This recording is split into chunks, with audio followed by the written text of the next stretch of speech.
REPT, basically this means you want to repeat something. Let me show you this with an example. REPT, and it repeats a text a given number of times. So if I open a bracket, what text you want to repeat? Let's say I want to repeat a text which says star, and I want to repeat this, let's say 5 times.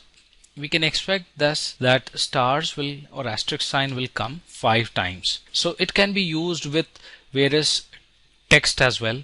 Let's say I want to put stars in front of 5 asterisks in front of new and 5 asterisks after new. So I can do that by using a function with an AND command. With this, 5 asterisks will come before new, and I want 5 asterisks after new. So this would be star and comma 5. So what we see is that these asterisks come before new and after new, 5 asterisks. So this is how a repeat command or REPT function can be used.